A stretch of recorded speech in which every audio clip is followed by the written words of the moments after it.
নিজের নাড়িভুড়ি নিজে বের করে নিজের হাতে নিয়ে আপনি ঘুরবেন, কেমন লাগবে? লজ্জা লাগবে না? কিছু মানুষের অবস্থা হবে এরকম। আর কিছু মানুষ হবে তাদের মুখটা বাঁকা হয়ে যাবে, 24 ঘন্টা তার মুখ থেকে পোজ করতে থাকবে।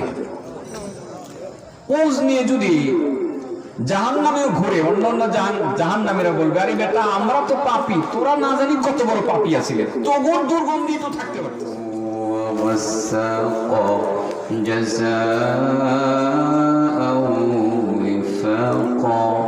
إنهم كانوا لا يرجون حسابا وكذبوا بآياتنا كذابا وكل شيء أحصيناه كتابا فذوقوا فلن نزيدكم إلا عذابا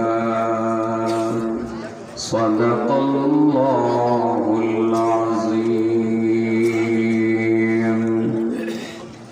اللهم صل على محمد وعلى آل محمد كما صليت على إبراهيم وعلى آل إبراهيم إنك حميد مجيد اللهم بارك على محمد وعلى آل محمد كما باركت على إبراهيم وعلى آل إبراهيم إنك حميد مجيد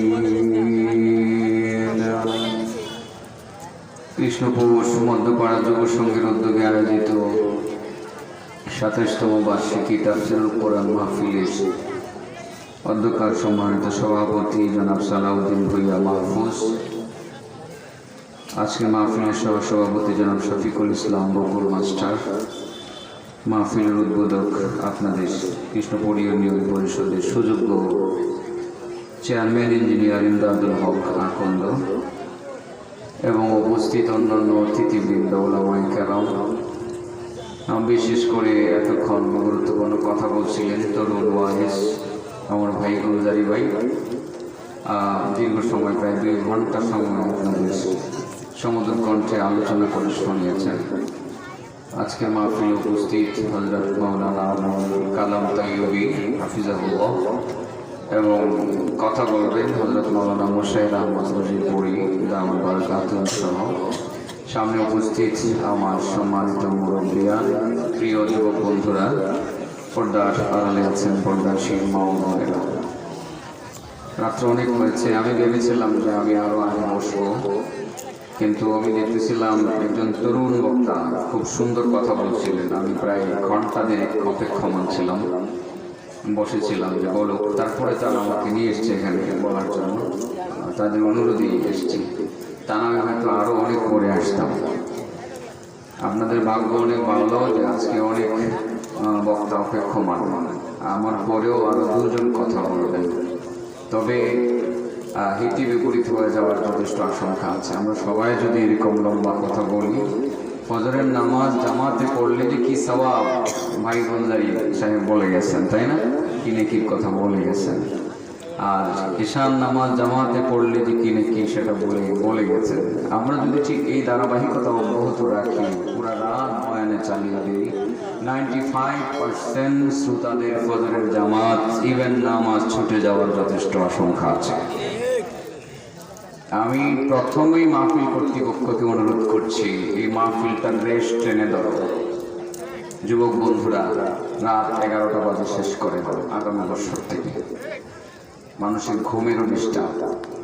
আমার প্রতিবেশী অনেক অসুস্থ মানুষ থাকতে পারে, ঘুমাতে পারতেছে না আমার মাইকের আওয়াজে। যদিও আমি রাত 1টার পরেও বয়ান করি, বাধ্য, যেমন আজকে বাধ্য। বিভিন্ন জায়গায় হাজির হলে হুজুর একটু রাত 2টা বাজে 3টা বাজেও বয়ানে বসতে হয়। কিন্তু আমার মনে হয় এটা কোনো সুন্নতি আমলের ভিতরে পড়ে না। কি দরকার আজকে শুধু আমার ভাই যে গুলদারি ভাই 2.5 ঘন্টা কথা বলেছেন, আরেকজন বক্তা হলেই যথেষ্ট ছিল, যিনি ইশার করে কথা বলেছেন, দিছে না? আর দরকার নেই ভাই। তুমি তোমার নিয়তকে ঠিক করো। বন্ধুরা, যুবকরা, ওয়াজ কেন করাচ্ছ? সুনাম করতে? হাজার হাজার মানুষ হবে, রাত 3টা পর্যন্ত টানা মাহফিল চলবে, এই সুনামটা অর্জন করার জন্য কোনো লাভ হবে না। উদ্দেশ্য যদি হেদায়েত না হয়, তাহলে তোমার এই ওয়াজ করানোর চেয়ে না করানোই ভালো। জানি আমার কিছু কিছু কথা বন্ধুরা কষ্ট পাবে, কিন্তু আমি আল্লাহ সন্তুষ্টির লক্ষ্যে তোমাদেরকে ভালোবাসি, সত্যিই তোমাদেরকে ভালোবাসি। বিশেষ করে আমাকে যে দাওয়াত দেই, ছোট দেখতে ছোট সাইদুর রহমান, সে তো খুব ভালোবাসে আমাকে, আমিও তাকে ভালোবাসি। সেজন্যই তো নসিহতটা করা, যে তোমাদের উদ্দেশ্যটাকে তোমরা পরিষ্কার করো। তোমরা কি চাও? সত্যিই কি চাও প্রতিটা মানুষ ওয়াজ শুনুক আর নামাজ পড়ুক? তাহলে রাত 11টার আগে শেষ করে দাও। আমরা যদি বিভিন্ন জায়গায় গিয়ে আস্তে আস্তে, আজকে এই মাহফিলের বেশি রাত্রে কমবে, অন্য জায়গায় তারাও কমাবে, অন্য জায়গায় তারাও কমাবে, দিন দিন কমবে, দেশের পরিবেশও ভালো হবে। রাত তো ঘুমানোর জন্য, রাত কিসের জন্য? বলে গেছে না রাত্রে ঘুমাইলেও, বলে গেছে কিনা? আমার ভাই বলে গেছে গুলদারি সাহেব যে একজন রাত্রে যদি ঈশান নামাজ জামাতে করে ঘুমায়, তাহলে ফজর পর্যন্ত সে নফল নামাজের সওয়াব পায়। ঠিক না বেটি? তাহলে দেখেন তো, আপনি ঘুমাচ্ছেন কোথায়? আপনার ঘুমটা তো দরকার সকালবেলার, আপনার মাইন্ড ফ্রেশের জন্য আপনার ঘুমটা, পরিচ্ছন্ন একটু ঘুম দরকার। আপনার মানসিক সুস্থতা, শারীরিক সুস্থতা, এর জন্য ফ্রেশ ঘুমের দরকার। আজকে আমরা অসুস্থ হয়ে পড়েছি খুব দ্রুত সময়ে, শুধু মানুষের যন্ত্রণায় পারি না মানুষকে বোঝাতে যে না এত রাত্রে বয়ান করবো না। তো আপনারা ইনশাল্লাহ আশা করছি আমার কথাটা বুঝতে পেরেছেন। অপ্রাসঙ্গিক কথা ইচ্ছা ছিল না, এসে গেল, সেজন্য বলে দিলাম। ভাবছিলাম লোকজন চলে গেছে, আর মনে হয় আসবে না, কথা খুব খাটো বলবো, কিন্তু লোকজন নতুন করে আসতে শুরু করে, যা দেখলাম। যাই হোক, আমার আজকের সাবজেক্টের নাম আগে তিতা পরে মিঠা। বলেন সাবজেক্টের নাম কি? হ্যাঁ, আগে তিতা পরে। আসলে কিন্তু এটাই ভালো, প্রথম তিতা হয়ে গেলে মিঠা পরে হলেই ভালো। প্রথম মিঠা হলে পরে তিতা কিন্তু মুখে যায় না। ঠিক না বেটি? বলেন আগে তিতা পরে মিঠা। কিভাবে বুঝবেন এই কথাটা? প্রথম যে আয়াতটুকু তিলাওয়াত করেছি, আপনারা মনে বুঝতে পেরেছেন। তিলাওয়াত করার সময় কিন্তু আমার চোখ দিয়ে 1 ফোঁটা পানি পড়েছে, অনেক তিতা লেগেছে। আমি কিন্তু কেঁদেছি, আপনারা না বুঝেন নাই বিদেক কাঁদেন নাই, আমি কেঁদেছি তিলাওয়াতের সময়। এই কাদাটা কেন? এই আয়াত থেকে পরিষ্কার হবে, যে হাদিসটা আপনাদের সামনে নিয়ে বসছি এখান থেকে পরিষ্কার হবে। আগে কাঁদবো, পরে হাসবো। প্রথম শুধু কান্নার কথাই আসবে, এরপরে এমন ছোট্ট একটা আমলের কথা আসবে যে আমলটা করতে সময় লাগবে মাত্র 1 সেকেন্ড। কয় সেকেন্ড? তো 1 মিনিটের আমল দিয়েছে গুলদারি ভাই। হ্যাঁ, সুন্দর, মাশাআল্লাহ, খুব সুন্দর কথা বলছে। আর আমার সেই আমলটা কয় সেকেন্ড লাগবে বলেন? 1 মিনিট লাগবে না, অনলি 1 সেকেন্ড। 1 সেকেন্ডের আমলে, 1 সেকেন্ডের আমলে আপনার আমল নামাই মহান রব্বুল আলামিন জমা করে দিবেন 30,000 রাকাত নফল নামাজের সওয়াব। কত হাজার রাকাত?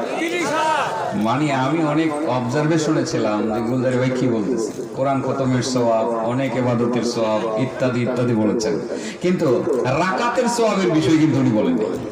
আমি চিন্তা করেছি যে আমি এটা বলবো। তাহলে এই মিটার মধ্যে এতটুকুই, মাত্র 1 সেকেন্ডের একটা আমলে আপনার আমল নামায় জমা হবে কত হাজার রাকাত নফল নামাজের সওয়াব। তাহলে সে 1 সেকেন্ডের আমলটা করার নিয়ত আছে আজকে না আগামীকাল? হ্যাঁ, বাড়িতে যাওয়ার পরে না আগে? এই মজলিসে থাইকা বসে থাইকা না দাঁড়ায়া? বসা অবস্থা। এটা সবাইকে করাই ছাড়তাম। কি আথার আলী, ঠিক আছে তো? হ্যাঁ, যে ওয়াজটা করে গেছে এটার উপরে আমল করো, বিয়ে সাথে এরকমই করো না। বউ দেখতেছি আপনারা চিনছেন না, আমি তো চিনেই লিখছি। আল্লাহু আকবার। তাহলে সর্বশেষ পর্যায়ে আমরা এই মিঠা অর্থাৎ মিষ্টিটা আপনাদেরকে আমি দেব, আপনারা ইনশাআল্লাহ নেবেন এবং মিষ্টিটা এখান থেকে উপভোগ করবেন। উঠার আগে, ওটার পরে হলে লস, মানে বাকির নাম ফাঁকি। এখানে বসেই আমরা কাজটা করতে চাই, ঠিক আছে তো ইনশাআল্লাহ? এবার আসি মূল আলোচনায়। আল্লাহ বলেন, إن جهنم كانت مرصادا للطاغين مآبا لابثين فيها أحقابا আল্লাহ বলেন ইন্না জাহান্নামা কানাত মিরসাদা, জাহান্নাম সব সময় অপেক্ষমান থাকে লিত্তাগীন, পাপিষ্ঠদের জন্য। কার জন্য? জাহান্নাম সব সময় পাপিষ্ঠদের জন্য অপেক্ষমান থাকে ঠিকানা হিসাবে। এই আসো, আমি তোমাকে আমাকে তোমার ঠিকানা বানানো লাগবে, আমার মধ্যে তুমি থাকবা, আসো।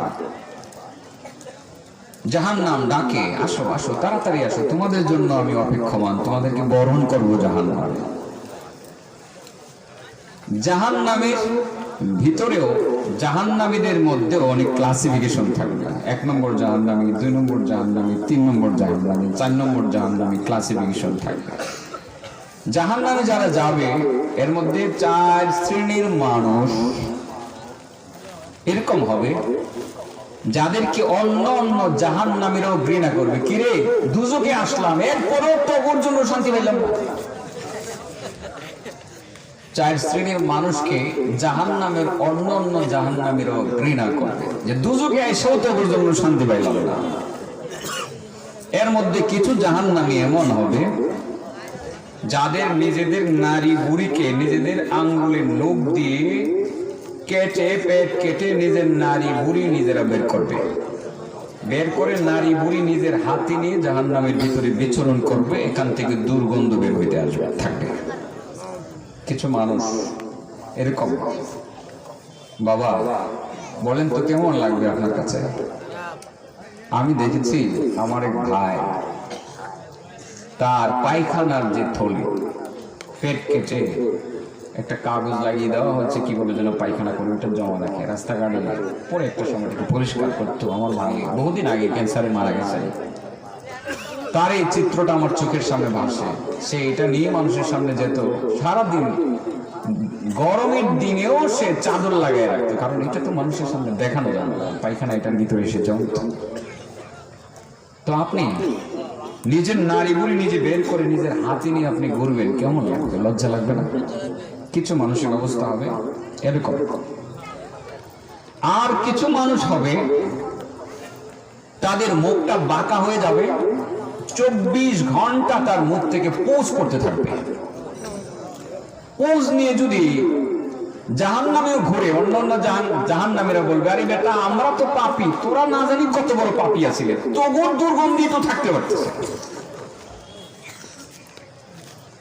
আসলে কোন কোন মানুষগুলোকে অন্য অন্য জাহান্নামীরাও ঘৃণা করবে? কারা জাহান্নামের ভিতরে নিজের নারী বুড়ি বের করে হাতের মধ্যে নিয়ে জাহান্নামে অনন্ত সীমকাল ঘুরে বেড়াবে? তাদের মুখ জাহান্নামের ভিতরে বাঁকা হবে এবং 24 ঘন্টা তার মুখ থেকে পুজ এবং দুর্গন্ধ বের হবে। তারা কারা? তাদেরকে জানতে চায় কি চায় না? এগুলো তিতা। এগুলো কি?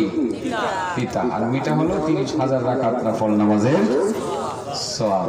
করতে জানি কয় মিনিট লাগে? 1 সেকেন্ড। আমি হিসাব করে দেখছি 1 সেকেন্ডও লাগে না। এটাকে যদি আমি ভাগ করতে পারতাম তো আরো ভাগ করতাম। 1 সেকেন্ডও লাগে না। এটা সেকেন্ডটাকে ভাগ করতে পারতেছি না আমি, সেজন্য ভাগ করি নাই। আরো কম সময় লাগে। মানুষের বোঝা দরকার। শুধু মানুষ বুঝবে, তার কমন সেন্সটাকে সঠিক করা দরকার, শুধু প্রস্তুতি নেওয়া দরকার।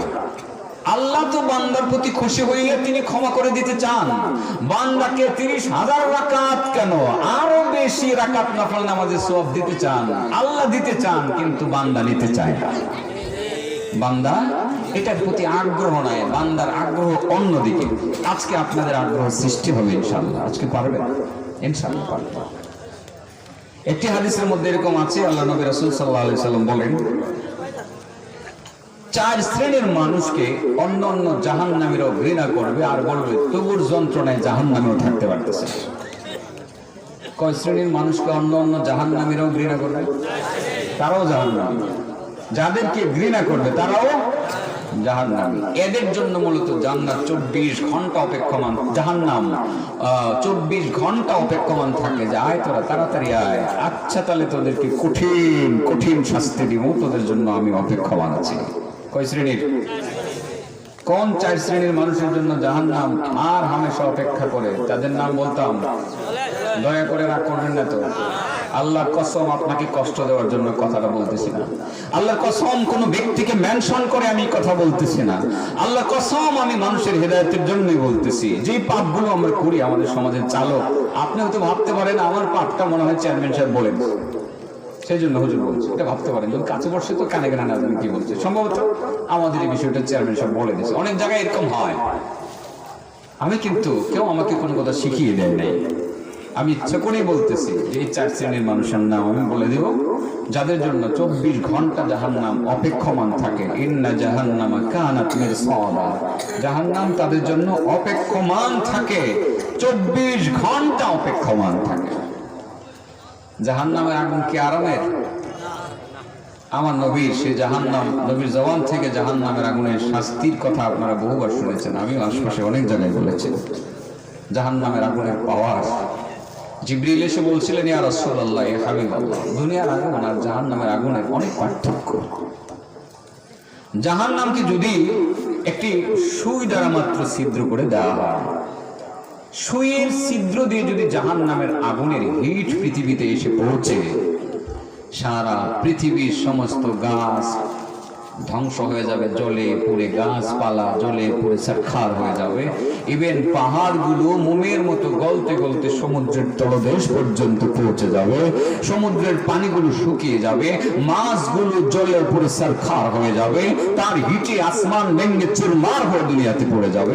জাহান্নামের মাত্র সুইয়ের ছিদ্র দ্বারা বের হওয়া একটু আগুনের এত পাওয়ার।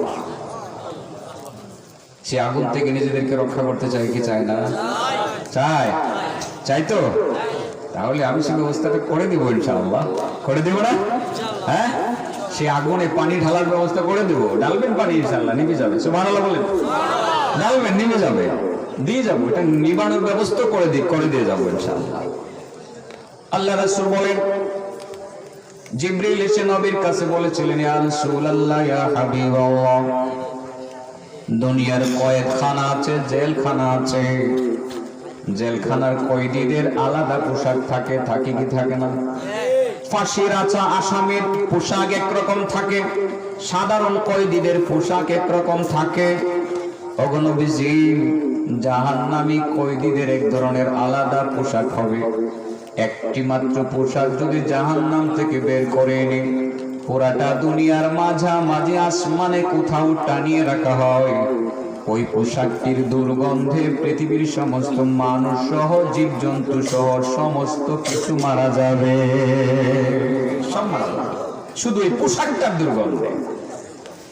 ইয়া রাসূলুল্লাহ, ইয়া হাবিবাল্লাহ, জাহান্নামী কয়েদীদেরকে যে জিঞ্জির পরানো হবে, আগুনের জিঞ্জির, একটি জিঞ্জির যদি পৃথিবীর সমস্ত পাহাড়গুলোতে ফেলে দেওয়া হয়, পৃথিবীর সমস্ত পাহাড়গুলো মোমের মতো জ্বলতে জ্বলতে, মোমের মতো গলতে গলতে সমুদ্রের তলদেশ পর্যন্ত পৌঁছে যাবে। সেই জাহান্নাম থেকে নিজেদেরকে রক্ষা করতে চায় কি চায় না? সেই জাহান্নাম কয় শ্রেণীর মানুষের জন্য 24 ঘন্টা অপেক্ষমান থাকে? 1 নাম্বার, রাসূল বলেন ওই ব্যক্তির জন্য 24 ঘন্টা জাহান্নাম অপেক্ষমান থাকে যে ব্যক্তি মানুষের দোকান থেকে বাকি কিনে খায় কিন্তু টাকা পরিশোধ করে না। ক্লিয়ার বিষয়টা? বাকি আনছেন, টাকা দেন না। আপনি বাকি খাইছেন, কর্জ আনছেন, টাকা দেন না। কর্জ এনে মজার মজার খাইয়া নিজেও বাড়ি গাড়ি সব করেছেন কিন্তু কর্জ আদায় করেন নাই। কর্জ আদায় কোটি কোটি টাকা না, ওনলি 8 টাকা। কত টাকা?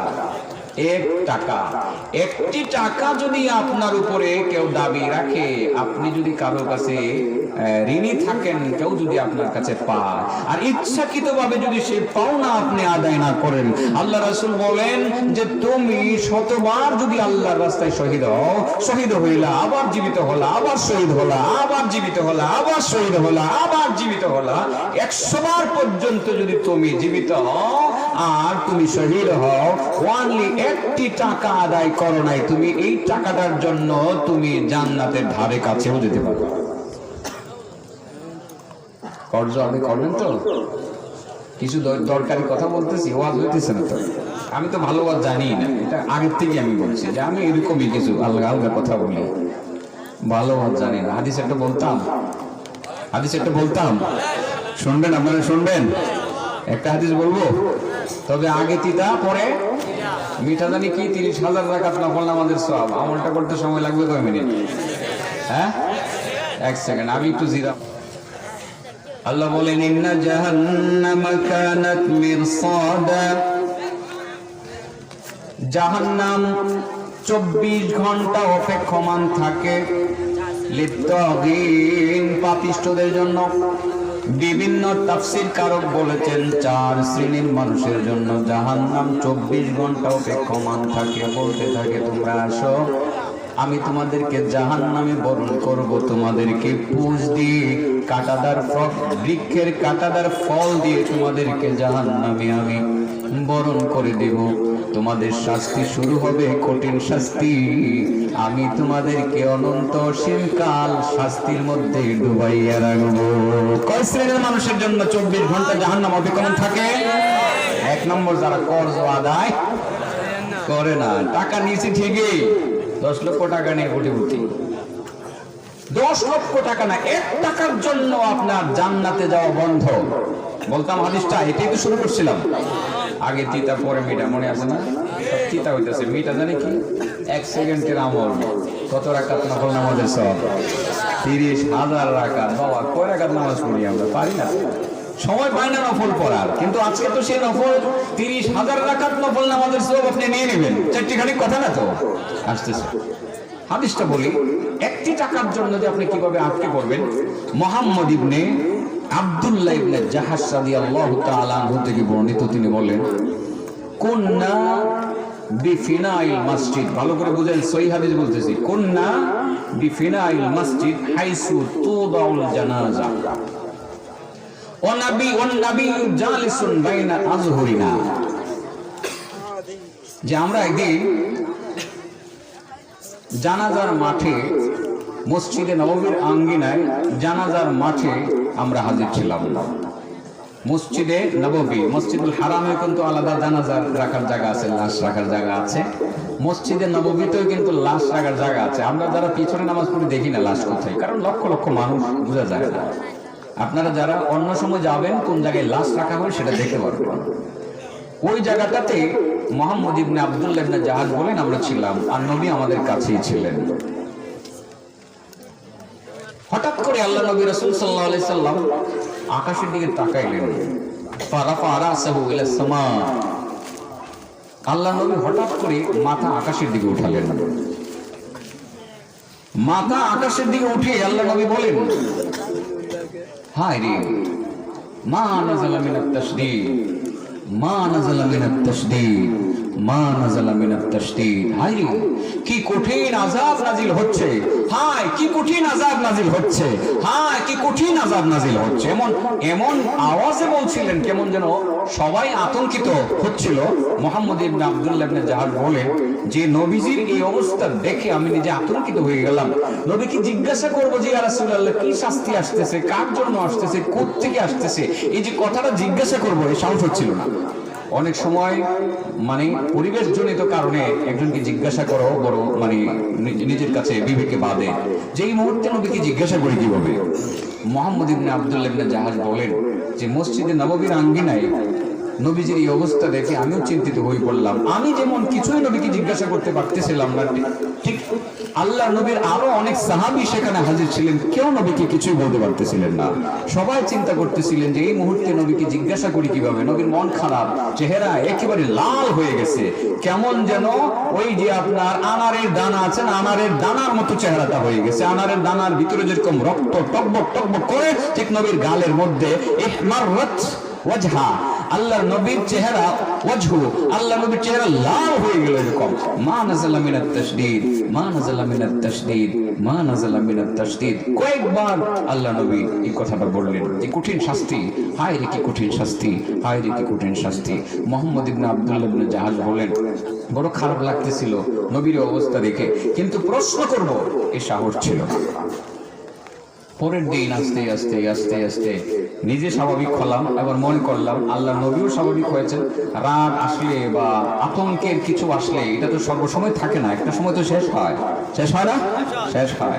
মুহাম্মদ ইবনে আব্দুল্লাহ ইবনে জাহাজ বলেন পরের দিন অত্যন্ত আদবের সহিত আল্লাহ নবীর কাছে গেলাম, অত্যন্ত আদবের সহিত আল্লাহ নবীর কাছে গিয়ে বললাম, ইয়া রাসূলুল্লাহ একটি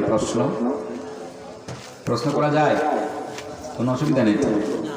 জানার জন্য একটি প্রশ্ন করবেন, জানার জন্য, এটার মধ্যে অনেক কি পাইবেন। সুবহানাল্লাহ। ইয়া রাসূলুল্লাহ একটি প্রশ্ন বলো, প্রশ্ন বলো। ইজি, আমার নবী ইজি হয়ে গেলেন। গতকাল তিনি ইজি না আনইজি এটা কিন্তু কেউ বুঝতেও পারতেছিলেন না, কারণ সাহসী পায়নি প্রশ্ন করার জন্য। ইয়া রাসূলুল্লাহ প্রশ্নটা হলো, গত রাত আপনি জানাজার মাঠে মসজিদে নববীর আঙ্গিনায় আপনি আমাদের সামনে আকাশের দিকে দৃষ্টি নিক্ষেপ করে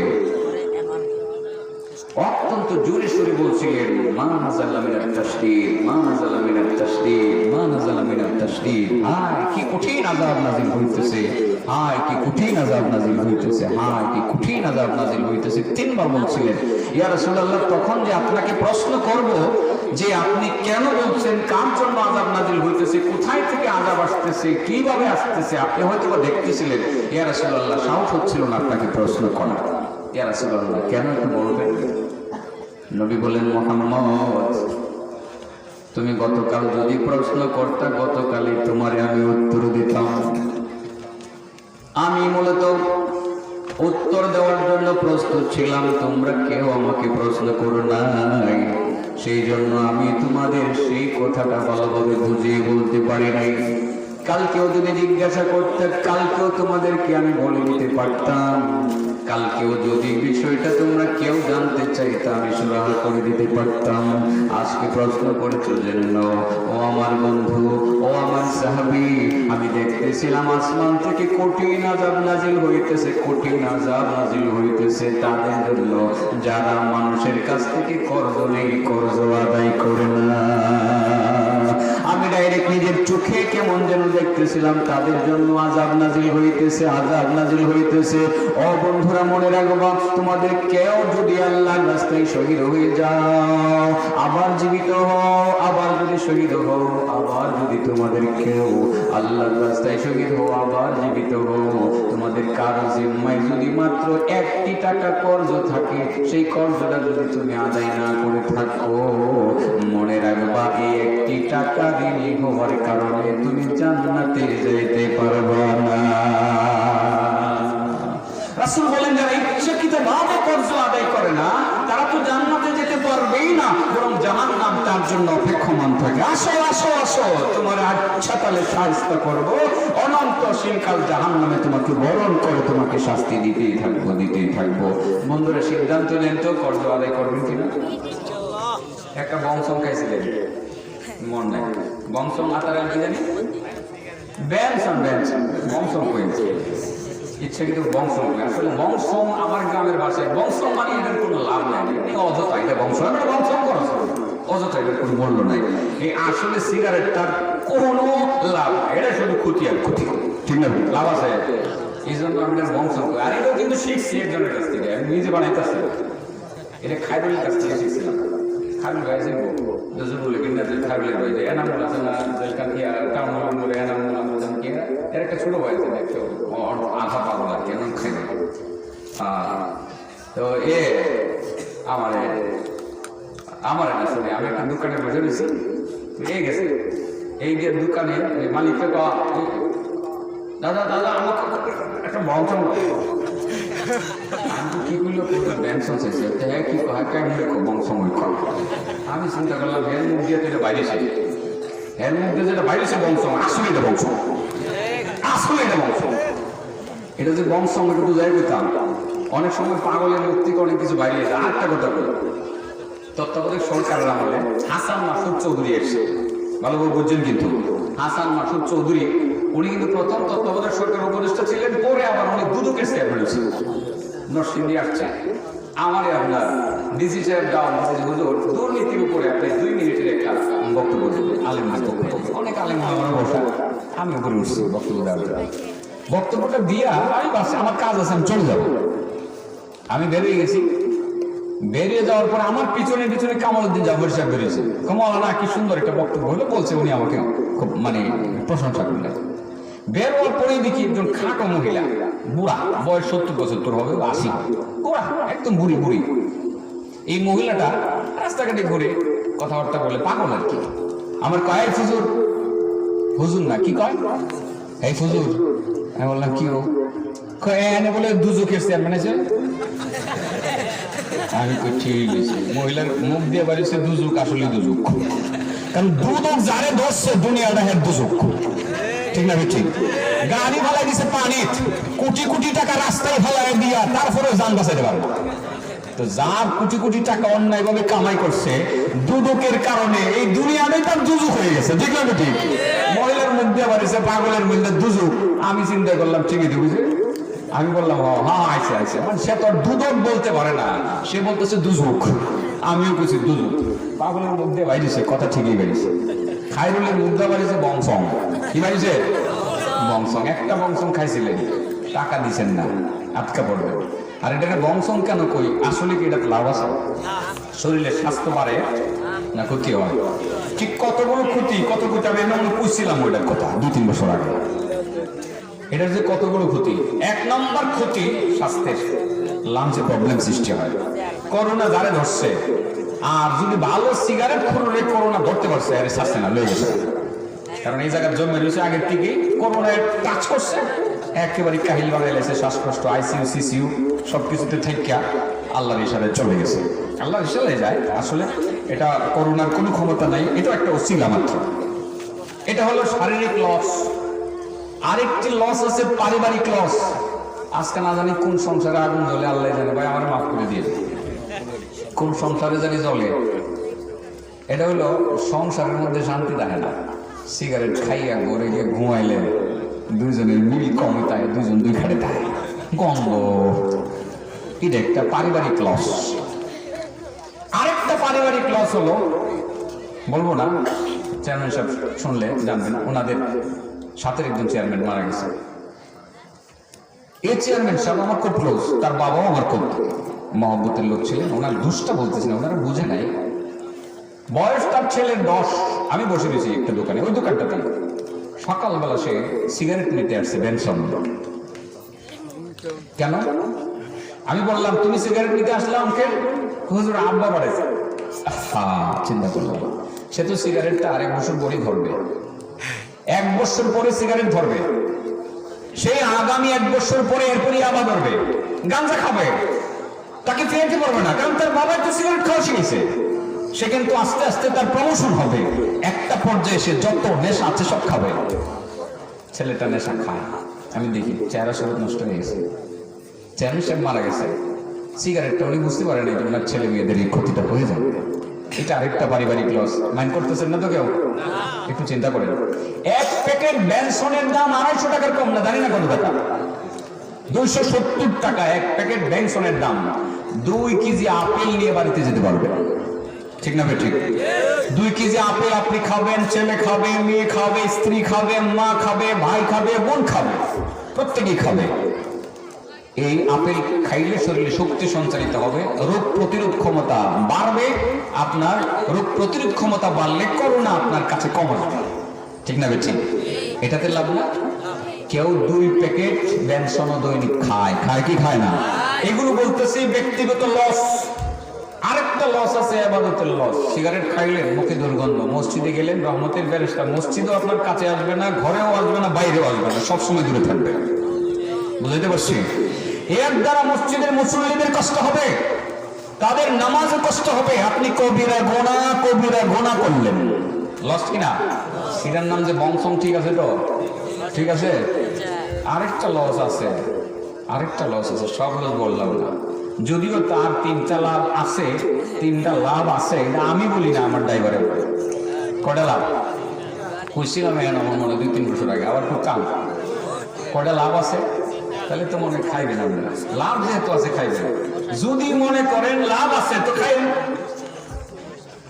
আমার ড্রাইভারে কর রাত বাজে 3টা, হে হঠাৎ করে হে বঙ্গুদি পাইছে, হ্যাঁ আমার হুজুর সিগারেটের কথাই বলছিলাম, হুজুর সিগারেটে খাই লাভ আছে। কয়টা লাভ আছে? 3টা লাভ আছে। হ্যাঁ ওই আজকে যাইছে, ওই একজনে ইজি গায়ে বিশ্বাস না করলে। আমি বললাম কোথেকে গেছেন তো? আমার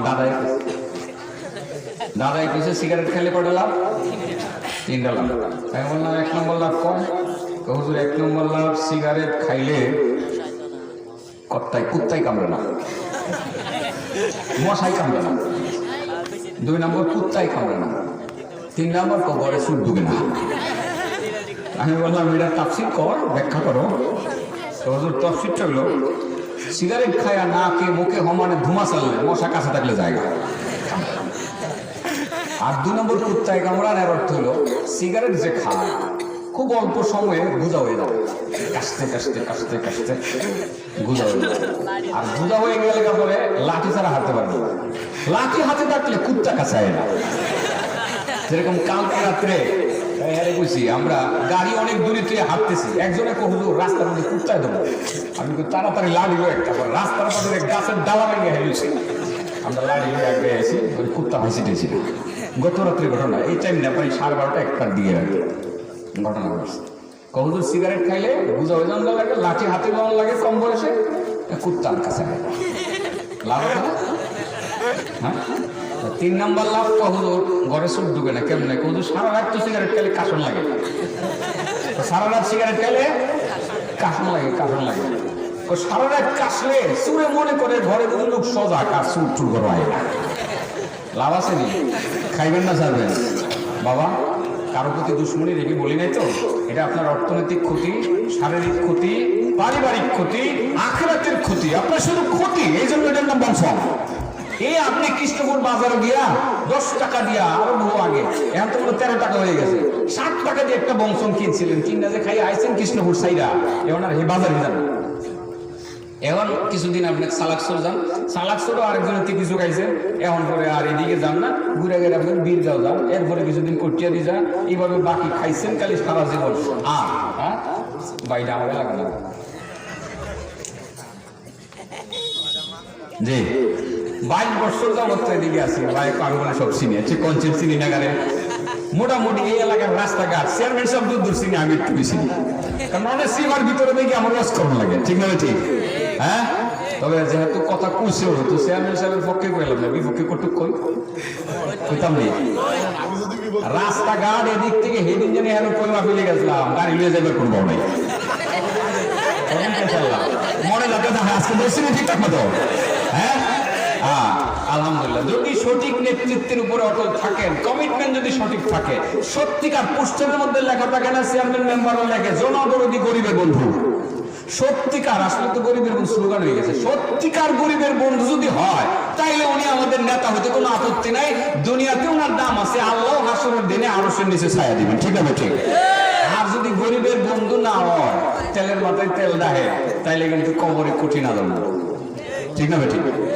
যাক আলহামদুলিল্লাহ, আমার ভাইয়ের কাছ থেকে রাস্তাঘাট চাইতে চাই না, চাইতো ইনশাল্লাহ রাস্তাঘাট চাই। আসল কত সবার আগে রাস্তাঘাট গুলো আমরা ভালো চাই, এরপরে প্রতিষ্ঠানগুলোর দিকে তাকাবেন।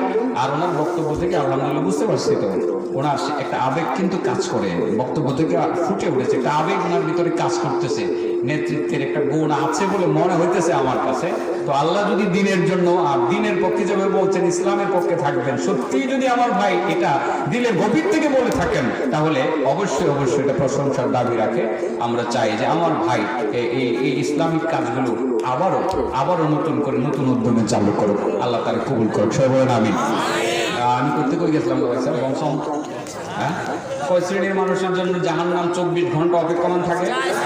1 নম্বর যে টাকা খাইছে, খাইয়া আর দেয় না, এই বাজার তো এই বাজার যায়, বাকি খাই এই বাজার তো এই বাজার যায়, এই বাজার তো এই বাজার যায়, টাকা দেয় না। বাবা মন থাকবো নি, খুব সহজ কথা, গুণা মনে হয় না তো এগুলো। আর খাইছে তো কি হয়েছে, ওই যে ব্যবসায়িক একটা কাম, এটা মানে পার্টনার অফ বিজনেস, এটা আপনার বলতে পারি কিনা বলে যে সাপ্টার অফ বিজনেস, এটা বলতে পারেন আপনি। হ্যাঁ, এটাকে বলতে পারেন, এটা একটা বিজনেসের সাপ্টার এরকমই, এটা একটা ফ্যাশন বিজনেসে যে বাকি আমু খামু 2-4-5 লাখ টাকা লাস্টে থেকে যাবে, এটা কোনো অসুবিধা নাই।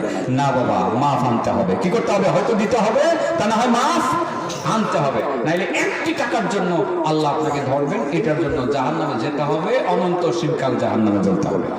আদায় করবো তো, কর্জ আদায় করে দিব। আমারও আজ অনেক লম্বা হয়ে গেছে, আমি দেখি আর 2 মিনিট আমার টাইম আছে।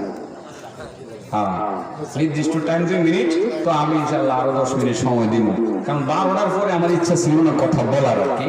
তো বাকি বিশেষ করে 1 নম্বর জানি কি আদায় না করলে কর্জ আদায় করবেন তো সবাই ইনশাল্লাহ।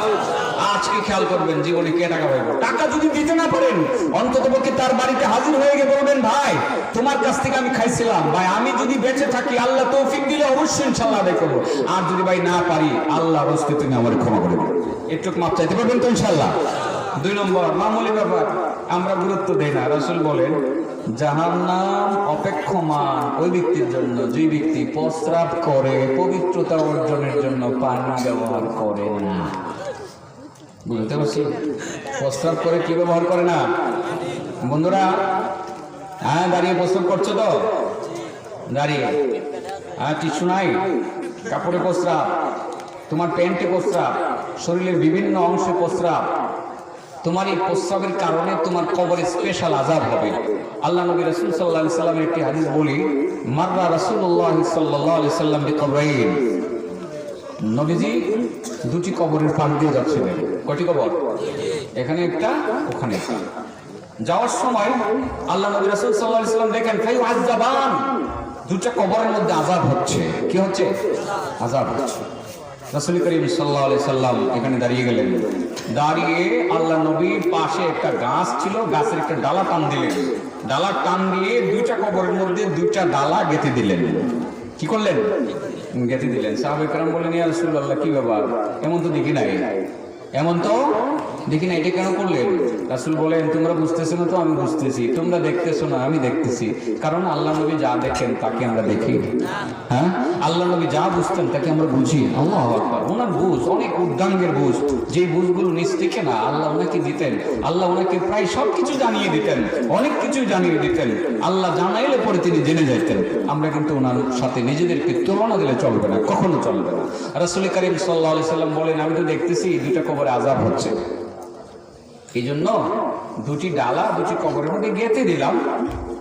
আমি আশা করছি যতক্ষণ পর্যন্ত ডালা 2টা শুকাবে না, ততক্ষণ পর্যন্ত এই কবরের আযাব কমতে থাকবে। সুবহানাল্লাহ। যতক্ষণ পর্যন্ত শুকাবে না, ততক্ষণ কমতে থাকবে। সাহাবায়ে কেরাম বললেন, ইয়া রাসূলুল্লাহ, 2টা কবরের শাস্তি হচ্ছে কেন, একটু বলবেন? রাসূল বলেন, আম্মা আহাদুহুমা ফাকানা ইয়ামশি বিন নামিমা। ও আমার বন্ধুরা, ও যে কবরের মধ্যে আযাব হইতেছে, আযাবের পিছনে কারণ আছে। মা বোনেরা শুনবেন, ও আমার মায়েরা বোনেরা ভালোভাবে শুনবেন আমি কি বলতেছি, দুষ্টা আপনাদের মধ্যেও আছে। আল্লাহ নবী বলেন, বন্ধুরা, ওই যে কবরের মধ্যে আযাব হইতেছে, কবরের ভিতরে এমন একজন মানুষকে শোয়ানো হয়েছে, যে মানুষটি নামিমা নিয়ে চলতো। নামিমা মানে হলো গীবত, গীবত নিয়ে চলতো। সে মানুষের দুষ্টটি খুঁজে বেড়াইতো, বলে বেড়াইতো, শুধু মানুষের দুষ্টা দেখতো, গুণ দেখতো না। মানুষের দোষ খুঁজে বেড়াইতো আর দোষ খালি বলতো, শত শত গুণ একটা গুণও বলতো না, শুধু দোষ দোষ আর দোষ। ফাকানা ইয়ামশি বিন নামিমা, সে মানুষের দোষ ত্রুটি বলতো, গীবত করতো। এই গীবতের কারণে তার কবরের মধ্যে স্পেশাল আযাব হইতেছে, দাউ দাউ করে আগুন জ্বলতেছে, আমি সেটা দেখতেছি। গীবত করুন না ছাড়ুন? হ্যাঁ। ওয়া আম্মাল আখার ফাকানা লা ইস্তানজিহু আনিল বাউল। ও বন্ধুরা, ও যে কবরের মধ্যে আযাব হইতেছে, আযাব হওয়ার পিছনে কারণ হলো সে প্রস্রাব থেকে পবিত্র থাকতো না, নিজের প্রস্রাব থেকে অপবিত্র থাকতো না, গরু ছাগল নিজের পালিত পশুগুলোর প্রস্রাব থেকে অপবিত্র থাকতো না, কাপড়ের মধ্যে প্রস্রাব লেগে থাকতো, এইভাবে সেই জিন্দেগি যাপন করতো। এই জন্য ওই কবরটার মধ্যে শাস্তি হইতেছে। এই কবরে শাস্তি হইতেছে গীবতের কারণে, ওই কবরে শাস্তি হইতেছে প্রস্রাব থেকে পবিত্র না থাকার কারণে। নবী বলেন ইস্তানজিহু আনিল বাউল ফাইন্না আম্মাতা আযাবিল কবরি মিনহু।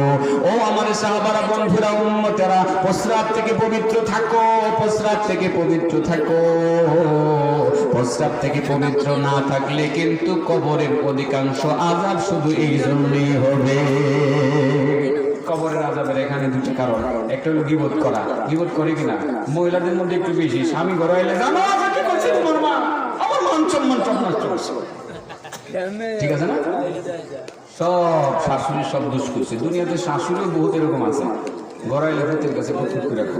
নিজের মাইয়া 3 মুরগির গোশত খাইলেও কোনো দোষ নাই, ভূতের বউ পিঠে কেন খাই? কিরে ভূত, কি বউ বিয়া করাই আনছি যে সব খাইলে? যেই বউয়ে শাশুড়ির গীবত করে, যে শাশুড়ি ভূতের বউয়ের গীবত করে, এই দুটারই কবর আযাব। মা বোনরা অনেকে আইসেন, আমি দেখছি, দেখেছি যে স্প্যান্ডেলের ভিতরে আপনারা আছেন, এটা মনে কেন যে ওনাদের মধ্যে একটু বেশি। আর প্রস্রাব থেকে পবিত্র না থাকার প্রবণতাটা আমার যুবক বন্ধুদের মধ্যে বেশি, ঠিক আছে না? কয় শ্রেণীর মানুষের জন্য জাহান্নাম অপেক্ষা করতে আছে? 1 নম্বর যে কর্জ খায়, কর্জ নেই, আদায় করে না। নাম্বার 2 যে প্রস্রাব থেকে পবিত্র থাকে না। যে প্রস্রাব থেকে পবিত্র থাকে না তার আযাবটা কেমন হবে? আল্লাহ নবী বলেন তাকে তার আঙ্গুলের মধ্যে বড় নখ দিয়ে দেওয়া হবে, হাসরের ময়দান থেকে তার পেটটাকে সে নিজেই নখ দিয়ে কাটবে, কেটে নারী বুড়ি হাতে নিয়ে সে হাসরের মাঠেও চলবে, জাহান্নামের ভিতরে সে এটা নিয়ে 24 ঘন্টা বিচরণ করবে। অন্যান্য জাহান্নামের বিরক্ত বোধ করে বলবে, আরে তোদের জন্য জাহান্নামে আরাম পাইতেছে। বিষয়টা কি সাধারণ মনে হচ্ছে না বন্ধুরা? যুবক, ওয়াজ করাইতেছে, আজ থেকে সাবধান, টিস্যু পকেটে থাকবে, প্রস্রাবের সময় ব্যবহার করো, প্রস্রাব করার সময় প্যান্ট এমন ভাবে পরবে যাতে তুমি বসে প্রস্রাব করতে পারো, দাঁড়াতে না হয়, ছিটে যাতে কাপড়ে না আসে। আজকে হসপিটালে গেলাম, আমি কিন্তু হসপিটাল থেকে আসছি, আমি ফাঁকে একটু দোয়া চাই। আমার মা বয়স্ক, বুড়া হয়ে গেছে, মোটামুটি সুস্থ ছিলেন, আমার গ্রামের বাড়িতে 3 দিন আগে আমার সাথে গেছে। হঠাৎ করে গ্রামের বাড়িটা একটু মাঝে মধ্যে গেলে ওনার বুঝে একটু দেখশন করতে হয়, বাথরুম টাথরুম পরিষ্কার করানোর জন্য লোকজন লাগে। বাথরুমের ভিতরে পড়ে ওনার মেরুদণ্ডের একটা হাড় চেপে গেছে, আজকে পরীক্ষায় ধরা গেছে। আমি ওখান থেকে একটু লেটে আসছি, অবশ্যই দেখতে আসছি, আমার মার জন্য দোয়া করবে। কি বলতেছিলাম বলে গেছি কিন্তু টিস্যু। মাকে নিয়ে হসপিটালে যখন গেলাম, দাড়িওয়ালা বুঝলি, দাড়ি সুন্দর চেহারা, বাথরুমে দরজা খুলে দাঁড়িয়ে প্রস্তাব করতেছে, দরজা খুলে। আমি তো লজ্জা পেয়ে গেলাম। মা বলছে আমি তো কুলি করবো, আমি নিয়ে গেছি বেসিং এ, গিয়ে দেখি যে দাঁড়িয়ে প্রস্তাব করতেছে। মাকে ফেরত নিয়ে আসছি, আর বেসিং এর কাজ করে নিয়ে হসপিটালের চেয়ারম্যানের কাছ থেকে তার বোতলের পানি এনে মাকে দিয়েছি কুলি করার জন্য। ওখানে আর যাই না, লজ্জা লাগছে আমার কাছে। এটা কেমন? অথচ এমন প্যান্ট পরছে বসতে পারতেছে। বন্ধুরা, এমন প্যান্ট পরবা না যে প্যান্ট পরলে তুমি বসতে পারবে, ঠিক আছে তো? ইনশাআল্লাহ। যদি দাঁড়িয়ে প্রস্তাব করো তোমার অবস্থা খারাপ হবে, দুনিয়াতেও আখিরাতেও। আচ্ছা বলেন তো, কয় শ্রেণী মানুষের জন্য জাহান্নাম অপেক্ষা করে? 1 নম্বর কর্জ আদায় করে না, 2 নম্বর যে প্রস্তাব থেকে পবিত্রতা অর্জন করে না, 3 নম্বর গুরুত্বপূর্ণ বিষয় বন্ধুরা, অনেক অনেক গুরুত্বপূর্ণ। যে সমস্ত পুরুষেরা মহিলাদের বা পুরুষের গুপ্তাঙ্গ নিয়ে উচ্চারণ করে গালিগালাজ করে, যে সমস্ত নারী পুরুষের গুপ্তাঙ্গ নিয়ে গালিগালাজ করে, উচ্চারণ করে গালিগালাজ করে, আমার বুঝাইতে হবে ওটা? হ্যাঁ, এটা তো একেবারে কমন। এটা কিন্তু বলি আমরা, মনে করি সাধারণ একটি বিষয়। যারা গুপ্তাঙ্গ উচ্চারণ করে গালিগালাজ করে, ওই সমস্ত লোকের শাস্তি কেমন হবে? তাদের মুখটা জাহান্নামের ভিতরে, আসলে ময়দান থেকে সেটা হবে জাহান্নামের ভিতরে বাঁকা করে দেওয়া হবে।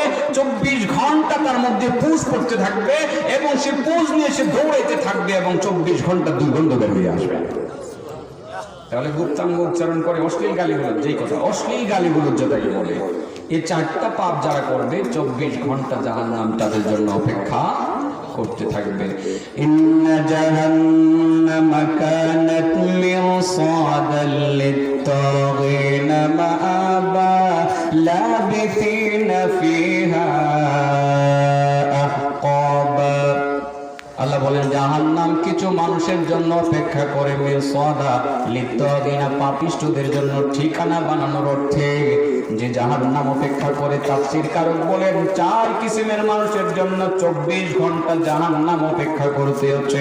1 নম্বরে যে মানুষের কাছ থেকে কর্জ নেয় কিন্তু আদায় করে না, 2 নম্বর যে প্রস্তাব করে পবিত্রতা অর্জন করে না, আর 3 নম্বরে যারা মানুষের গুপ্তাঙ্গ নিয়ে গালিগুলোজ করে। এই 3 নম্বর আর 4 নম্বর হলো যারা মানুষের গীবত করে। যারা মানুষের গীবত করে হাসরের ময়দানে তাদের মুখটাও বাঁকা হয়ে যাবে।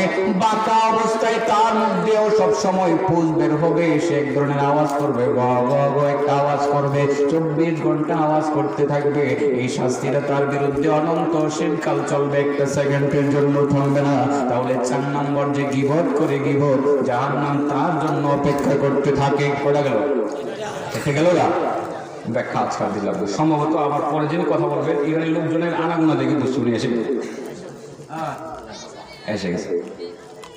এই 4 শ্রেণীর মানুষ কি আমরা চিনতে পারছি? আপনি নিজেকে জিজ্ঞাসা করেন এই 4 শ্রেণীর অন্তর্ভুক্ত আপনি হয়েছেন কিনা। হয়ে থাকলে এক্ষুনি ছাড়ে দেন। এতক্ষণ সব বলছি তিতা, একটু মেয়েটা বলি, এটা তো 1 সেকেন্ডের আমল, ঠিক আছে না? আপনার মনে চাইছে একজনের গীবত করতে, চিন্তা করতেছেন যে এর দুষ্টা কুমু নিয়ত করছেন, আপনার দুষ্টা বলবেন। হঠাৎ করে চিন্তা করলেন যে এই লোকটার দুষ্টা যদি আমি বলি আমার কি লাভ? আমার তো কোনো লাভ নেই। আমি তার দোষ বললে আমার তো কোনো লাভ নাই। এই চিন্তাটা করতেছেন হঠাৎ করে চিন্তা করলেন যে না আমি তার দোষ বলবো না। এটা চিন্তার ভিতরে ঢুকেছেন। চিন্তা ঢুকাইতে কিন্তু সেকেন্ড লাগে না, যে না দোষ বলবো না, চিন্তার ভিতরে ঢুকাইছেন। আপনি 1 সেকেন্ডের ভিতরে চিন্তায় ঢুকাইলেন যে আমি গীবত করতে পারি কিন্তু করব না। রাসূল বলেন যে ব্যক্তি গীবত করতে পারে, গীবত করার সক্ষমতা আছে, সেকেন্ডের মধ্যে সিদ্ধান্ত চেঞ্জ করলো। এই সিদ্ধান্ত চেঞ্জ করার সাথে সাথে তারা আমলনামায় 30,000 রাকাত নফল নামাজের সওয়াব জমা করে দেয়। আজকে এখান থেকে বসে